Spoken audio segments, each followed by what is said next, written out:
नमस्कार. आपण ऐकताय आणि पाहताय आपल्या अण्णा हे यूट्यूब चॅनल. मी गणेश तुकाराम शिंदे आपणा सर्वांचं आपल्या अण्णा या यूट्यूब चॅनलवर स्वागत करत आहे. आज 38वा दिवस आखाती युद्धाचा असू शकेल. परत 4थ्या वेळेस अमेरिकेचे राष्ट्राध्यक्ष डोनाल्ड ट्रम्प यांनी इराणला होर्मुझची सामुद्रधुनी रिकामी करण्यासाठी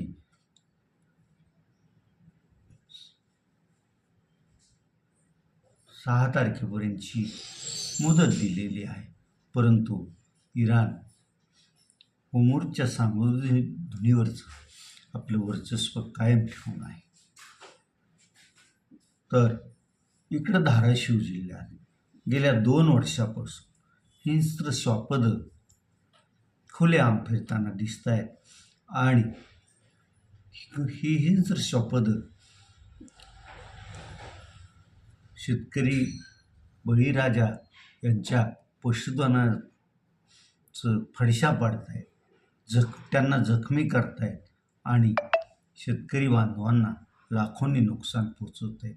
पण तरीही वन विभागाला हे हिंस्त्र श्वापदं कोणती आहे, कुठल्या भागात त्यांचा जास्त वावर आहे आणि त्यांना रोखण्यासाठी वन विभाग काय करत आहे याची कल्पनांना डोंगराच्या आसपास राहणाऱ्या शेतकऱ्यांना आहे ना ज्या भागात ज्या गावात ही हिंस्त्र श्वापदं शिरून दहशत माजवतात तेथील नागरिकांना पण आहे. 2 वर्ष झालं जिल्हा प्रशासन पण या हिंस्त्र श्वापदाचा बंदोबस्त करण्यासाठी वन विभागाला काही सूचना देतंय की नाही असं वाटण्याजोगी परिस्थिती आहे.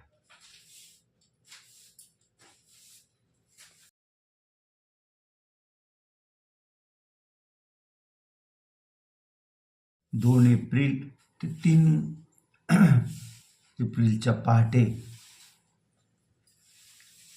तुळजापूर तालुक्यातील तामलवाडी पोलीस स्टेशनच्या हद्दीत असणाऱ्या उंडेवाडी येथील मनोहर उंडे या शेतकरी बांधवाच्या उंडेवाडी या त्यांच्या गावापासून काही किलोमीटरवर असणाऱ्या त्यांच्या शेतात त्यांनी बंदिस्त शेळीपालनाचं ते करतात आणि जवळपास 6 ते 7 फूट उंच असं त्यांच्या बंदिस्त शेळीपालनाचं कुंपण असताना आहे. त्या कुंपणावरून आत जात हिंस्त्र श्वापदानं त्यांच्या 10 शेळ्या त्या शेळ्या मृत्युमुखीच पडल्या आणि 7च्या वर शेळ्या ह्या गंभीर जखमी झालेल्या होत्या. दुसऱ्या दिवशी सकाळी ज्यावेळेस उंडे आपल्या शेतात गेले त्यावेळेस त्यांना हे दुर्दैवी प्रसंग पाहावा लागला. त्यांनी मग याची कल्पना तामलवाडी पोलीस स्टेशन, वन विभागाचे त्या विभागातली कर्मचारी आणि पशुसंवर्धन विभागाला. त्यानंतर मग वन विभाग घटनास्थळी पोचला. त्यानं पाहणी केली. मनोहर उंडेंच्या शेतातून आणि त्यांच्या जवळच्या शेतातील जी पाऊलखुणा होत्या त्याचे ठसे घेतले. मात्र अजूनही ते हिंस्त्र श्वापद कोणतं होतं याची माहिती वन विभाग देऊ शकलेलं नाही. जखमी शेळ्यांना पशुसंवर्धन अधिकारी चोतमल यांनी उपचार केले आहेत. त्या शेळ्यांची प्रकृती कशी आहे, चिंताजनक आहे की त्यांना हे झाले, ही माहिती आपल्याला डॉक्टर चोतमलच देऊ शकतील. एकंदरीत पाहता बालाघाटच्या तळाला असणारी ही जी गावं आहे या गावात मग त्यातली बरीचशी तुळजापूर तालुक्यातील गावं आहेत आणि तुळजापूर तालुक्यातील शेळी पालन करणाऱ्या उंडेसारख्याच अजून 1-2 शेतकऱ्यांच्या शेळी पालनाच्या त्या बंदिस्त कंपाऊंड किंवा त्यांच्या कोट्याच्या इथं बांधलेल्या शेळ्यांवर हिंस्र स्वापाने हल्ले करून काही शेळ्या त्यांनी फस्त केल्याचं घटना घडलेल्या आहे. मग सर्व घडत असताना वन विभाग साडू वाघ धाराशिव जिल्ह्यात दाखल झाला आहे. त्याला आता 2 वर्षाचा कालावधी लोटत आहे.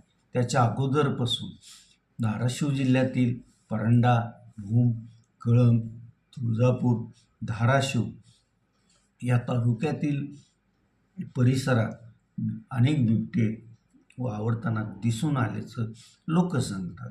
त्यातील फक्त आतापर्यंत एक बिबट्या पिंजऱ्यात पकडण्याचा कर्तबगारी वन विभागानं केलेली आहे. मात्र त्यानंतर अनेक ठिकाणी पिंजरे लावले, पण बिबटे किंवा हिंस्र श्वापदे त्यात अडकली नाहीत. त्याला कारण काय आहे हे समजू शकलं नाही. का वन विभागात कुठं पिंजरा लावणार ह्याची माहिती त्या मुक्या बिचाऱ्या हिंस्र श्वापदापर्यंत पोचते की काय, आणि त्या ह्यानं त्या मग त्यांचं मार्ग बदलत असावेत असं म्हणण्याची पाळी धाराशिव जिल्ह्यातील शेतकऱ्यांवर आलेली आहे. वन विभागानं आता यात गांभीर्यानं लक्ष द्यावं.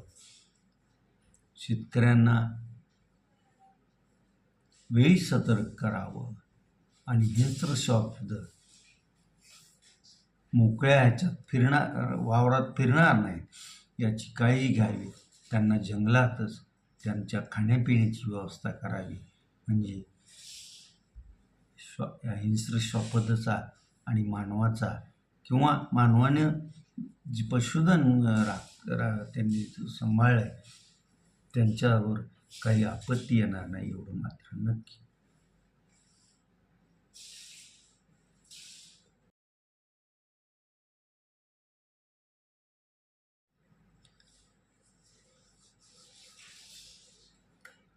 IPLचा 19वा हंगाम सध्या सुरू आहे आणि या IPLमुळं बऱ्याच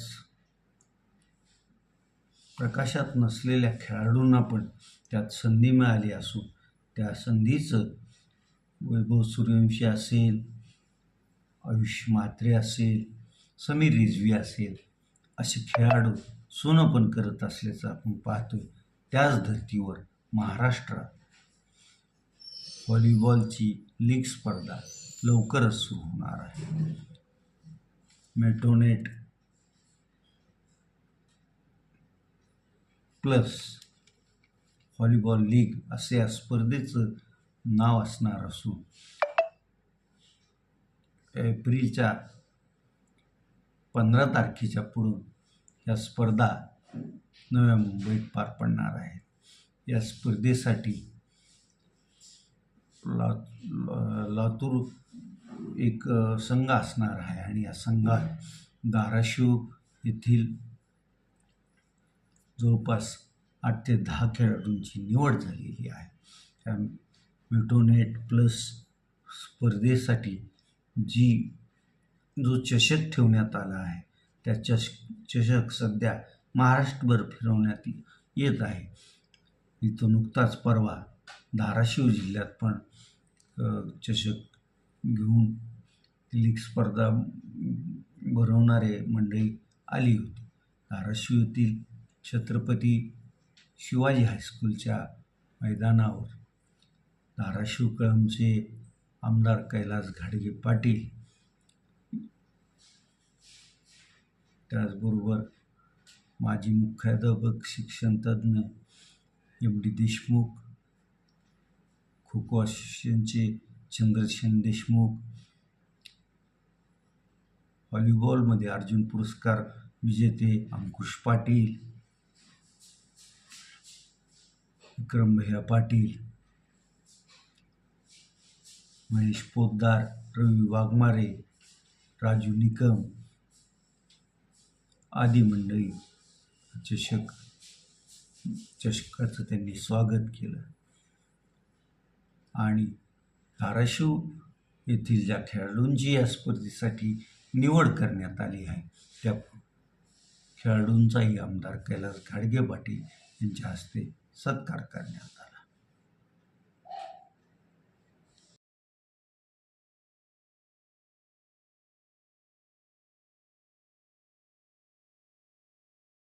IPLच्या या हंगामातील एकाच दिवशी 2 सामने असण्याचा काल पहिला दिवस होता.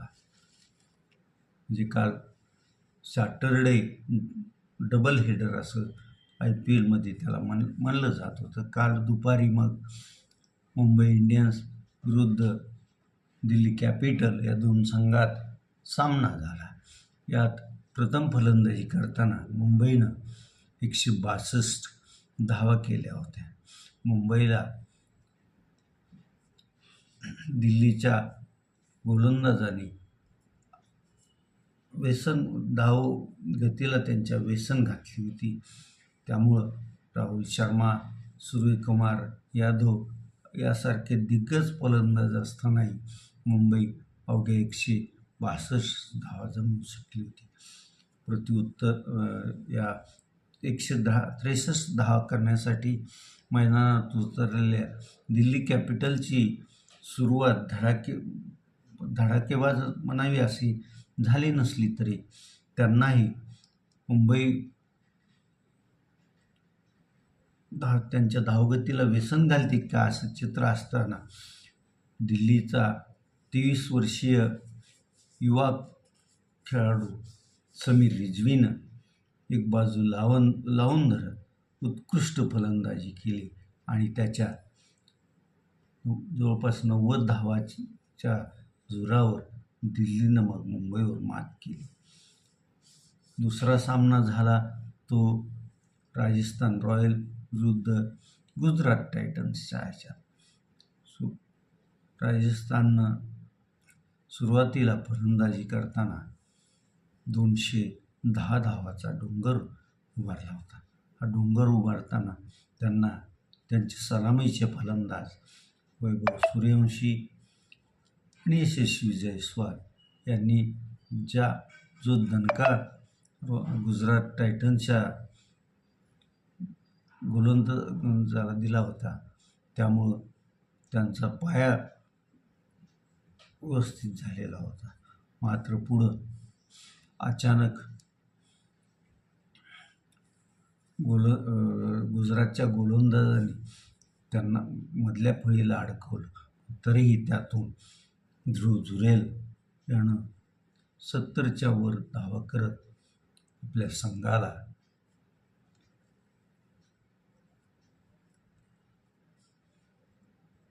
सुस्थीत नेलं होतं. परंतु शेवटच्या षटकात गुजरात टायटन्सला विजयासाठी 11 धावांची गरज होती आणि राजस्थान रॉयल्सचा तुषार देशपांडे हा वयस्कर खेळाडू गोलंदाजी करत होता आणि या तुषार देशपांडेनं त्याच्या त्यानं जे 20वं शेवटचं षटक टाकलं त्यात अवघ्या 5च धावा दिल्या आणि यामुळं गुजरात टायटन्सला राजस्थान रॉयलकडून पराभव पत्करावा लागला. आज चेन्नई सुपर किंग पहिला विजय मिळवते की नाही हे आपल्याला संध्याकाळी 11च्या नंतरच कळणार आहे. आता आपण इथंच थांबतोय. तुम्ही जाता जाता आज येडेश्वरी यात्रेचा अमराईतला तसा 3रा दिवस आणि यात्रेनिमित्तानं आज कुस्तीच्या स्पर्धा दुपारी पार पडतील असं संयोजकांकडून सांगण्यात येत आहे.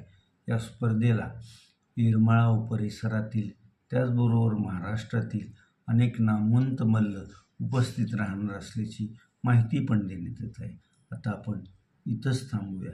तुम्ही आपल्या हे यूट्यूब चॅनल सबस्क्राईब करा, लाईक करा आणि कमेंट्स पण नोंदवा. धन्यवाद.